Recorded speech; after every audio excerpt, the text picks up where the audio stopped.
వాళ్ళు మనకి మాస్టర్స్ అని వాళ్ళు నిరూపించుకున్నారు. కానీ బ్రహ్మ వాళ్ళకి ఆ రాక్షసుల్ని ఓడించడానికి ఒక అవకాశం ఉందని చెప్పారు. వెంటనే వాళ్ళంతా విష్ణువు దగ్గరికి వెళ్లారు. వాళ్ళు పడ్డ కష్టాలు బాధలు అన్ని చెప్పారు. దానికి విష్ణువు నవ్వుతూ, సరే దిగులు చెందకండి, ఆ రావణాసుడు గర్వంతో అందరి నుంచి మరణం లేకుండా కోరుకున్నాడు, కానీ మానవుల్ని వదిలిపెట్టాడు. వాడికి మానవులంటే చిన్న చూపు. నేను అదే మానవ లోకంలో పుట్టి ఒక మానవుడిగా పెరిగి ఆ రావణాసుడిని వధిస్తా. ఈ మాట విన్న దేవతలకి వాళ్ళ శక్తి తిరిగి వచ్చినట్టు అయింది. అక్కడ రావణాసుడు ఇంకా ఇన్ని లోకాలను గెలిచినా గానీ తన సైన్యాన్ని ఇంకా పెంచుకుంటూనే ఉన్నాడు. లంకని ఒక మాయ నగరంగా మార్చాడు. తన సైనికులకి మంత్రాలు తంత్రాలు, యుద్ధంలో ఎన్ని మాయలు చేయాలో అన్నిటినీ నేర్పించాడు. ఇంకా ఇక్కడ దక్షిణపు సుమేరు పర్వతం దగ్గర అంజన, కేసరి వాళ్ళ సంతానం కోసం శివుడి కోసం తపస్సు చేయడం మొదలు పెట్టారు. ఇంకా అదే అయోధ్యలో దశరథ మహారాజు తనకి సంతానం లేదని సంతానం కోసం పుత్ర కామేష్టి యాగం మొదలు పెట్టాడు.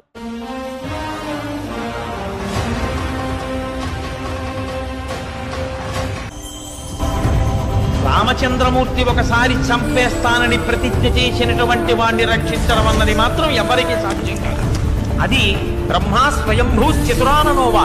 బ్రహ్మ కావచ్చు, స్వయంభూవుడు 4 తలకాయలున్నవాడు కావచ్చు, రుద్రుడు త్రినేత్రుడు త్రయంబకుడు కావచ్చు, ఇంద్రుడు మహేంద్రుడు సర్వపాలకుడు కావచ్చు, కానీ రాముడు చంపుతానన్న వాణ్ణి బతికించడం మాత్రం ఎవ్వరికీ సాధ్యం.